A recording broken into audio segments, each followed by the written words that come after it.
My name is Philip Leahy, and I work with women's pregnancy options, and we offer alternatives to women and couples that are thinking about abortion.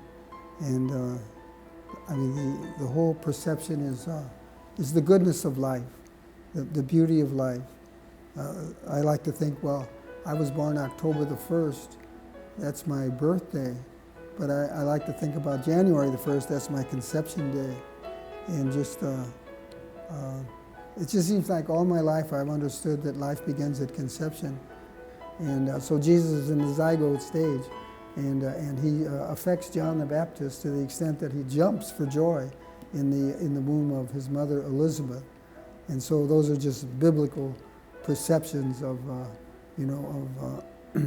of how life begins at the moment of conception. It's just it's so wonderful, and it's so awesome. There's that great, we try to often quote this line from Jeremiah, "Before I formed you in the womb, I knew you," as we're trying to communicate that you're a mother and you're a dad. Don't you understand how beautiful, what a privilege that is?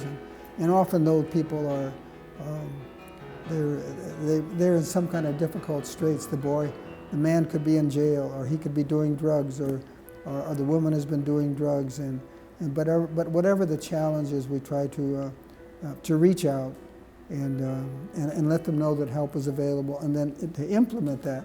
But there was this one incident where they were a Mexican couple, and they were going in, and then we got them over to Brother Matthias, and they decided to keep their baby. They were bent on the abortion, but when they met Brother Matthias and a group of us, well, they understood the value of life. And then they brought the child to term, but 6 months later, the baby was very sick and had to be hospitalized. And so, then naturally the couple were there. And so, we came to be with them and support them and pray for the little one.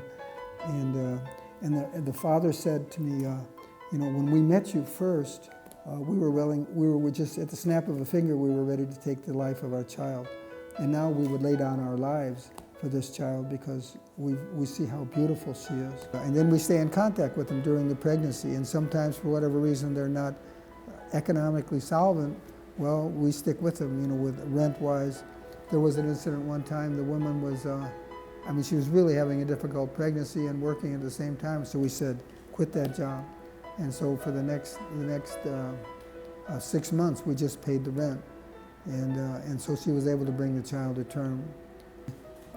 Well, with when people are handicapped, and we discover that the woman is pregnant, say with Down syndrome, well, we invite them to come over here for counseling, and so that they can understand that that the little one inside is just is a wonderful child made in the image and likeness of God, and they can come here to Women's Pregnancy Options, or and we can give them backup and help them, support them emotionally. So if they think that they're going to have a problem, we can arrange adoption.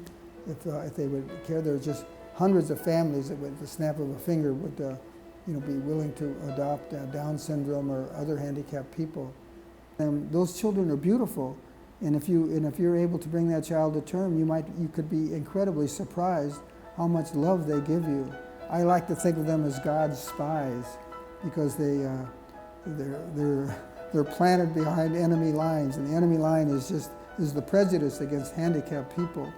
And these little ones, when they're brought to term and they're raised in a family, they're so loving, and they're not interested in whether I'm the president of the corporation, or do I have a degree, well, how big is my car. They just want to know, will you relate to me? Will you love me? They don't put it like that, but that's what's going on in their soul, and that's so wonderful, because that I was saying earlier, God is love, and so it's almost as if they're made simply out of love, and so that brings us, or brings the family together in terms of relationship.